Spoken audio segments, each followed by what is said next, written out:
Le débat ce matin d'Éden, après son investiture le 6 mars 2016 et conformément bien sûr aux promesses, aux projets de société, Patrice Talon s'est très tôt mis à l'œuvre à améliorer les conditions de vie des populations.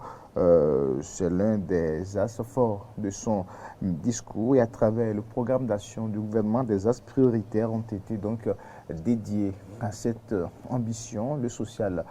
Sous Patrice Talon, la politique menée aujourd'hui, quelle appréciation peut-on en faire, surtout quels sont les chantiers ouverts dans ce domaine ou le bilan qu'on préfère, même si durant donc les 4 ou 5 dernières années, beaucoup de reproches ont été donc faits à ce régime-là concernant bien sûr la gestion du social. On se rappelle encore de certaines décisions qui ont entraîné beaucoup de grincements dedans, beaucoup de souffrances, pourquoi pas au sein des populations, à travers donc, par exemple, déguerpissement et ses corollaires ou implications sur la vie sociale. Au Bénin, on peut en citer également d'autres. Il y a eu beaucoup de chantiers également pour améliorer les conditions de vie et de travail des populations également. Sur ce plateau, Massime Gambé du réseau des ambassadeurs du Bénin révélé fera donc l'exercice de revenir un peu sur les grands chantiers et bien sûr au niveau du social sous Patrice Athanas Guillaume Talon. Monsieur Gambé, bonjour. Bonjour monsieur le journaliste. Alors c'est un plaisir pour nous de vous accueillir sur ce plateau de Matin d'Éden. Merci. Alors monsieur Gambé, qu'est-ce qu'il faut ajouter par rapport donc à la présentation? Je crois que tout est dit. Ou... Oui. Alors, monsieur Gambé, oui, allez-y. Oui, ok. Je suis membre du réseau des ambassadeurs du Bénin révélé et je suis technicien des chiffres à la direction générale de la sécurité des télécommunications. Voilà. Alors, d'accord, merci en tout cas pour votre présence ce matin sur ce plateau pour nous éclairer un peu sur la politique au plan social menée donc par le régime en fin de mandat. Avant d'entrer dans le vif du sujet, dites-nous quelle est l'appréciation faites-vous du niveau d'organisation ou bien de l'actualité électorale actuellement? Merci monsieur le journaliste. Je crois que le président Talon, avec sa rigueur, a mis le pays en chantier. Et que les institutions, je parle de la Cour constitutionnelle, la Sénat, en tout cas toutes les institutions et les instances impliquées dans cette organisation sont en train de faire du bon travail. Je prends l'exemple, en tout cas, quand je prends par exemple la Sénat, qui a un chronogramme bien défini, il suit bien, la Sénat suit bien son chronogramme. La Cour considère aussi la même chose. La même preuve, les recours qui ont été déposés, la Cour les a fait rapidement vider et que tout évolue bien. La proclamation de la liste définitive par la Cour constitutionnelle, tout a été fait. Donc moi je vois que oui, tout évolue bien. Donc je vois que tout va bien. Le 11 avril prochain, le peuple ira voter et choisir son président. Vous occultez les avis ou les récriminations, ou les revendications ou les indignations d'une partie de l'opposition ou de certains candidats recalés? Oui, je suis vraiment content que vous avez parlé d'une partie de l'opposition. Sinon, quelle récrimination? Je ne vois pas. Parce que, rappelez-vous, le chef de l'État a fait une tournée. Son excellence Patrice Talon a fait une tournée. Dans sa tournée, a bien signifié qu'il fera de tout son possible pour avoir une élection inclusive. Et il l'a fait.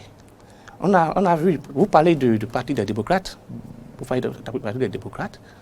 On a le jour où ils ont déposé leur candidature, le président, M. Laurent Ounete, a bel et bien dit que même si on leur donnait le parrainage en question qui fait le truc là aujourd'hui, même si on leur donnait ce parrainage, qu'ils n'iront pas chercher, qu'ils n'iront même pas aller négocier et qu'ils ne veulent même pas. Maintenant, on va faire comment? Vous vous rappelez, en temps, et je me rappelle, il y a une canne là où le Nigeria a refusé d'aller jouer. Qu'est-ce que la CAF a fait? La CAF ne l'a pas obligé de venir. Parce que le Nigeria a dit, le pays organisateur... Donc pour vous, certains opposants refusent d'aller compétir? Ils ont refusé. Parce que les règles du jeu sont définies. Depuis fort longtemps. Ils savent. Ils ont rempli certaines conditions. Et ils refusent de remplir d'autres. Comment vous voulez que le président, qu'est-ce qu'il va faire? Mais est-ce que cet argument tient toujours aujourd'hui quand on sait qu'ils n'ont pas pu revenir le parrainage nécessaire? Ils ont démontré leur volonté quand même d'aller à l'élection présidentielle. Quelle volonté? Laquelle? Selon leurs propos. Mais pourtant, il y a des opposants, il y a des partis de l'opposition qui sont candidats. Et eux autres, ils ont fait comment? La belle preuve, aujourd'hui, nous avons 3 duos. 2 de l'opposition et un seul duo pour la mouvance présidentielle, qui est son excellence, M. Patrice Talon. Maintenant, dites-moi, les autres ont fait comment? J'ai été clair. D'abord, prenez la déclaration du honorable Koundété, qui dit qu'ils ne veulent pas aller chercher. Au même moment, la candidate Rika Madigou dit quelque part aussi que lui, il a négocié, les gens sont venus négocier avec lui, ils ont tout fait, qu'on ne veut pas. Qu'il a les vidéos, il a tout. Mais on va retenir quoi? Nous allons retenir quoi? L'élection, on les a dit, venez chercher le parrainage. Venez chercher, ce n'est pas venez négocier. C'est là, venez chercher. Et ils ont refusé. Maintenant, le président va faire comment? Le président, lui, l'a déposé pour lui. Le parrainage était à distribuer. À distribuer? Non, ce n'est pas à distribuer, mais avec l'aspect aujourd'hui où à l'Assemblée nationale, on a seulement les partis de la mouvance présidentielle. À l'instant là, c'est pour cela qu'on les a dit de venir chercher. Sinon, on ne devait même pas dire ça. Parce que si c'est qu'ils étaient allés aux élections législatives, donc pas les élections communales passées, ils pouvaient avoir déjà, comment on appelle, les maires nécessaires, le nombre de parrainages nécessaires pour aller facilement aux élections. Maintenant, ils ont refusé encore ce moment. Ils ont refusé d'aller aux élections aux législatives. Ils ont refusé d'aller aux élections communales. Et vous voulez maintenant qu'on les oblige, forcément, qu'on les dépose dans leur dossier, forcément, je ne vois pas. C'était un refus, c'était donc des corollaires liés aux réformes politiques en cours. Certains se sont vus retrouver, d'autres ont eu des soucis à se retrouver. Ce n'était pas ça. Je n'ai pas bien compris. Oui, est-ce que c'était un refus de la part de ces partis-là d'aller à ces échéances où les réformes ont amené certains à se retrouver rapidement dans la danse, à s'adapter au système partisan et tout ce qu'il y a autour, et que d'autres ont eu des soucis à se retrouver? Non, ce n'est pas les réformes. Je ne pense pas. Je ne pense pas que ce soit les réformes. Parce que, en fait, je ne pense pas. Je ne pense pas que ce soit les réformes. On aura peut-être d'autres occasions oui, de revenir sur donc, ces points. Oui. Je trouve assez intéressant, d'ailleurs, votre position là-dessus. Mais on va revenir sur donc, il n'y a pas de problème, monsieur. le thème du jour. Oui. Et pourquoi pas ne pas donc, avoir donc, un autre rendez-vous pour en parler. Oui. Alors, de 2016 à 2021, aujourd'hui, on a vu donc le vaste programme d'action du gouvernement lancé en décembre 2016. On a vu les axes prioritaires. J'ai cité tout à l'heure dans l'introduction les promesses faites par Patrice Talon pour donc, le bien-être des populations. Quand on parle du social, ça regroupe beaucoup de choses à la fois. Alors, quelle appréciation faites-vous d'abord de la politique menée dans ce domaine? Ok. Merci, monsieur le journaliste. C'est que, au premier abord, retenons tout simplement que les actions menées par le président Patrice Talon, les actions sociales menées par le président Patrice Talon, sont différentes totalement de celles menées par son prédécesseur. Parce qu'il faut reconnaître, quand on parle d'action sociale avant, qu'elles sont mettées dans les actions sociales? C'est qu'on organise des messes, il faut organiser des messes, on distribue de l'argent aux gens, on leur donne 2 000 francs, 2 000 francs, on leur donne 5 000 francs, 5 000 francs, et puis ils commencent par applaudir. On dit, ah, le président a donné à manger aujourd'hui, le président a fait ci, le président a fait ça. Patrice Talon n'est pas dans ce schéma. N'oubliez pas que c'est un homme d'affaires qui est venu au pouvoir. Et il a sa rigueur. Mais Soubouni Yaye n'a pas eu que des messes d'action de grâce. Non, je n'ai pas dit que tout ce que M. Boni Yaye a fait, c'était que des messes d'action du gouvernement. Il l'a fait pour lui. Mais je suis en train de vous dire tout simplement que la politique menée par ce gouvernement, au niveau de ce volet qu'on appelle action sociale, c'est totalement différente de celle menée par l'autre. Nous sommes d'accord. Alors, et la différence, je reprécise cette différence-là pour qu'on puisse bien comprendre. Alors, le président Talon a sa rigueur. Lui, il veut impacter tout le monde à la fois. Impacter tout le monde à la fois. C'est pour cela que dans son programme d'action, dans le programme d'action du gouvernement, en son pilier 3, ça a été bien défini. Amélioration des conditions de vie de la population. Est-ce que vous voyez ce que je suis en train de dire? Et dans ça, il a même créé un ministère pour ça, le ministère des Affaires sociales, pour s'occuper de ça. Et le grand projet phare du côté du volet action sociale de ce gouvernement, c'est le projet H. Et quand on dit projet H, ce n'est pas seulement les gens pensent que c'est plusieurs volets. Il y a le volet microfinance. Il y a le volet santé, il y a beaucoup de volets loisirs, il y a beaucoup de choses. Donc, quand nous prenons par exemple, comment on appelle, le volet microfinance, vous êtes d'accord avec moi que même actuellement, comment on appelle, microfinance à l'AFIA est en cours. Et les bonnes dames sont en train de prendre sérieusement pour pouvoir commencer à faire quelque chose. Et on a même facilité la tâche.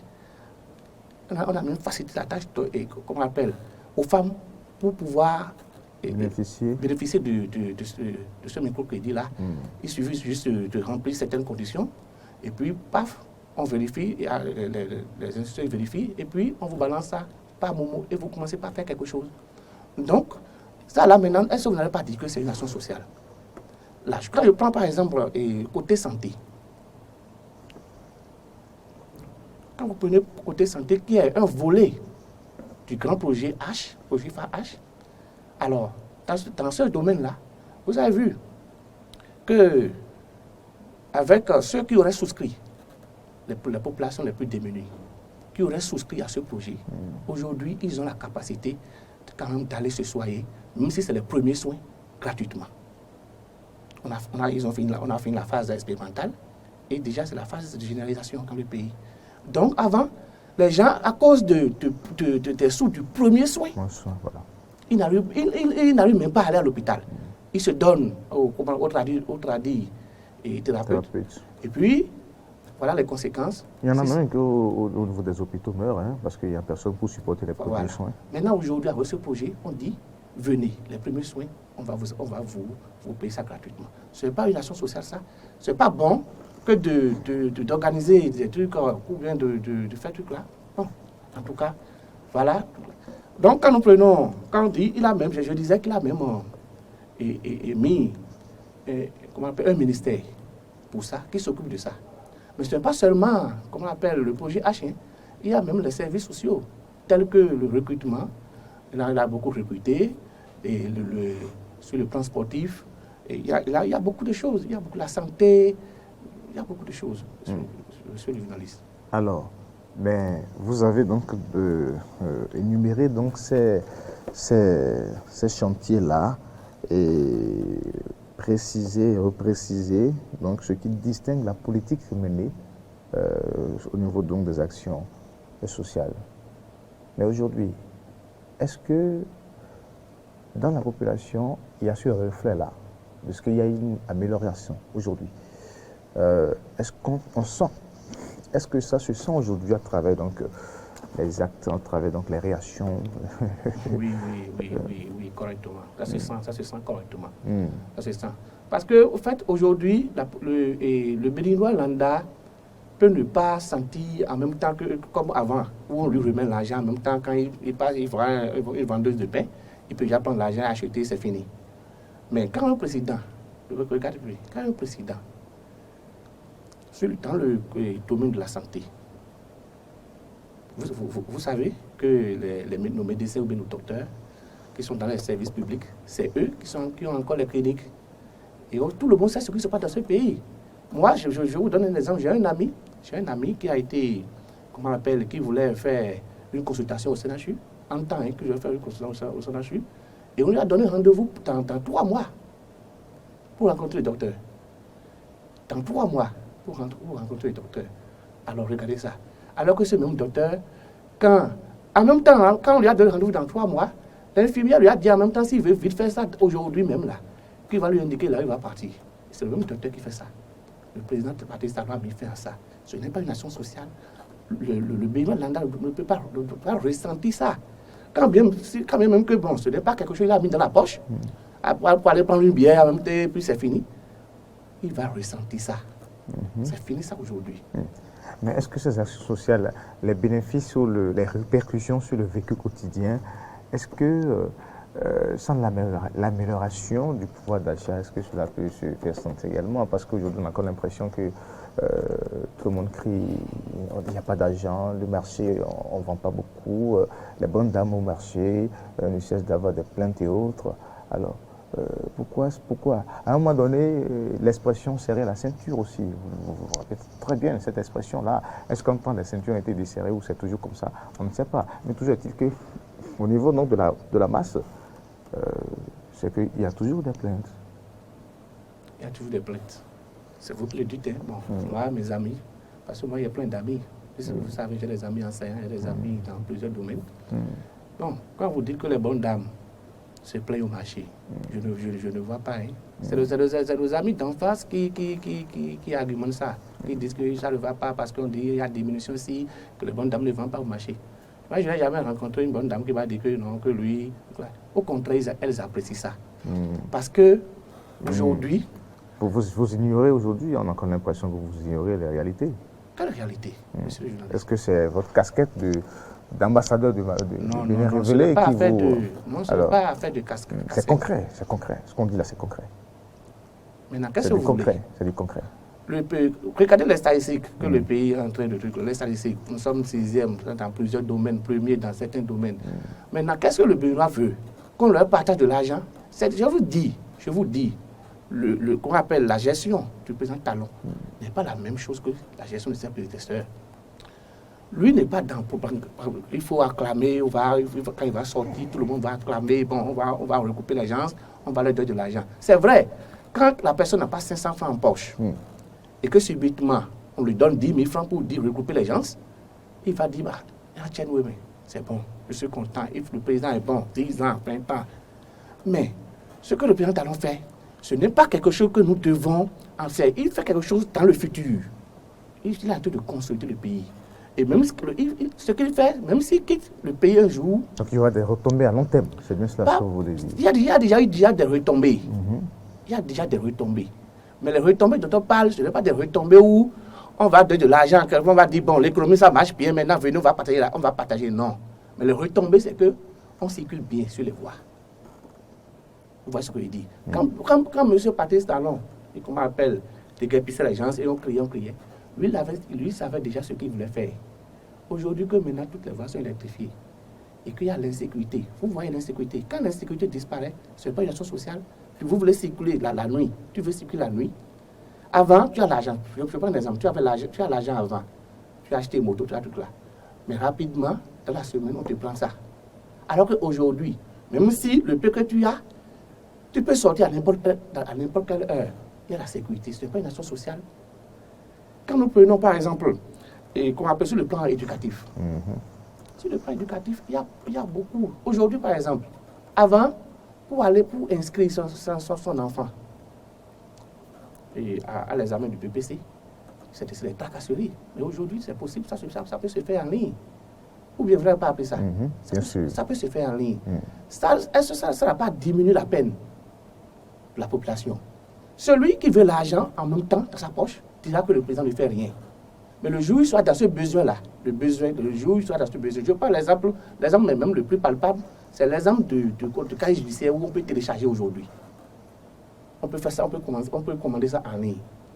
Quelqu'un qui est né à Latitengu et qui travaille à Cotonou, qui a besoin de casier judiciaire, vous voyez ce qu'il fait, le trajet qu'il va faire, parce qu'il doit forcément aller là-bas pour aller et prendre le casier judiciaire. Mais aujourd'hui, on lui permet là où il est. Regardez bien les frais de transport. Ça va rester dans sa poche. Mais quand on ne lui a pas donné ça comme ça pour dire, prends, si c'était 10 000 francs, il va les déposer.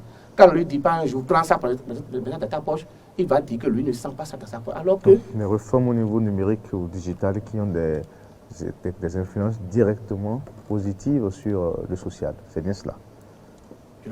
Des réformes au niveau, numérique et digital qui ont il y a beaucoup de réformes. Il y a beaucoup de réformes. Et du master qui est là. Aujourd'hui, maintenant, comment on appelle, même ici maintenant, dans ton bureau ici, tu peux déjà consulter les notes de ton enfant sans se déplacer. Ça, ce n'est pas une action. Ça impacte directement la population. Et tout le monde à la fois. Et non une partie où on dit on veut aller faire quelque chose, on donne de l'argent là-bas. Non. C'est tout le monde qui en bénéficie en même temps.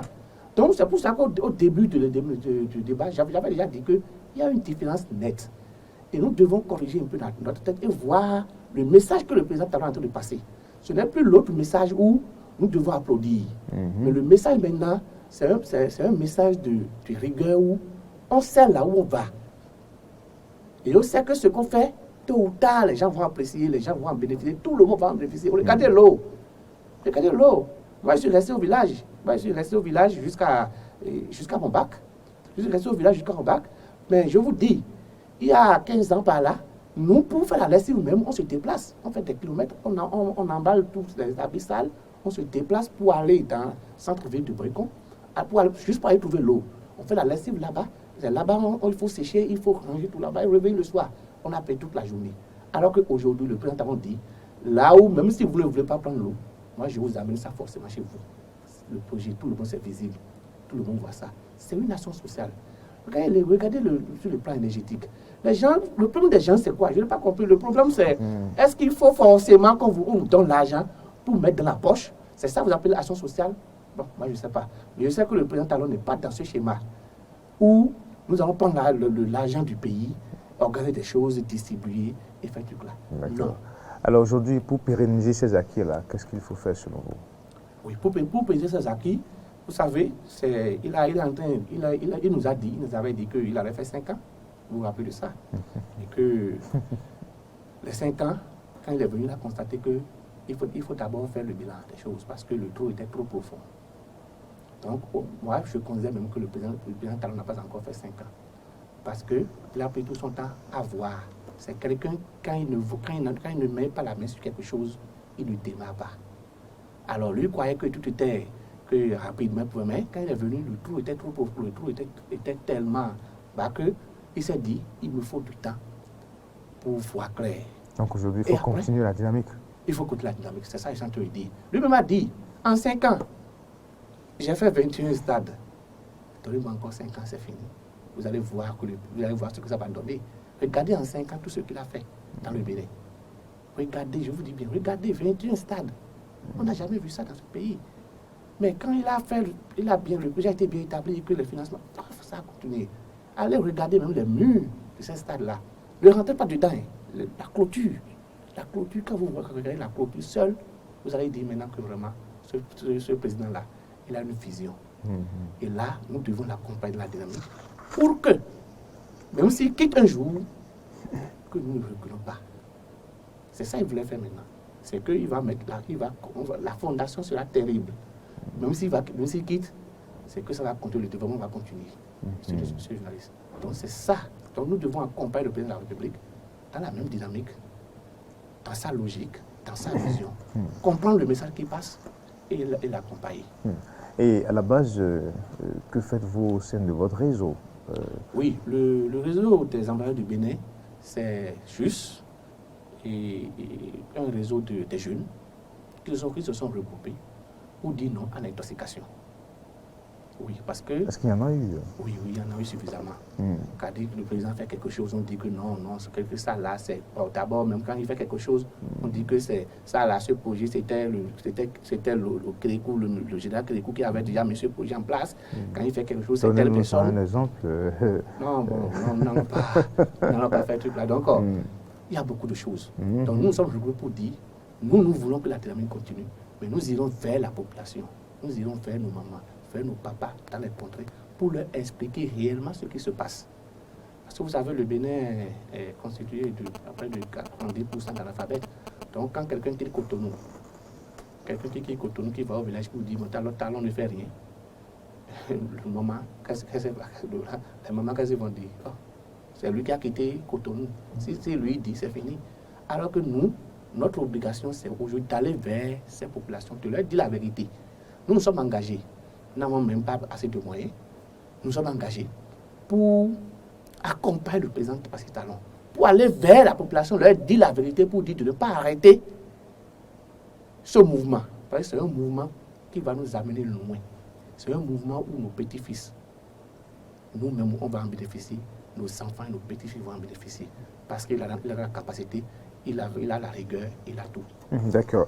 Alors, en guise de conclusion, qu'est-ce qu'on retient maintenant en guise de conclusion? Oui, bon, en guise de conclusion... Et surtout en guise également de message d'exhortation à la jeunesse aujourd'hui, vu que la période reste un peu tendue. Voilà. Et je demande, comment on appelle, à la jeunesse béninoise, de ne pas écouter ce que les gens sont en train de dire, de se renseigner et d'accompagner le président Patrice Talon dans le mouvement. Ce mouvement, c'est un mouvement prometteur. Ce n'est pas un mouvement qui va nous amener dans du trou. C'est un mouvement qui va nous relever. Je leur demande juste de l'accompagner dans ce mouvement. Merci, monsieur le journaliste. D'accord. Et puis, merci à vous, monsieur Marsim, c'est bien ça, Marsim Gambé. Vous êtes technicien des chiffres à la Direction générale des chiffres et de la sécurité de télécommunications. Vous êtes membre du réseau des ambassadeurs du Bénin révélé sur ce plateau. Vous êtes revenu sur donc, les actions sociales du programme d'action du gouvernement. Vous avez décrit donc les grands chantiers, surtout les répercussions dans l'amélioration des conditions de vie des populations. Plusieurs domaines ont été donc cités. Les bénéfices donc des grands projets et les piliers du PAG aujourd'hui tout à fait visibles dans l'amélioration donc des conditions de vie des populations. Vous avez invité la jeunesse et les différentes sensibilités politiques, mais toutes les forces vives à continuer à soutenir les actions du chef de l'État. Merci à vous. Merci également à tous ceux qui sont restés avec nous pour suivre ce débat sur Matin Eden.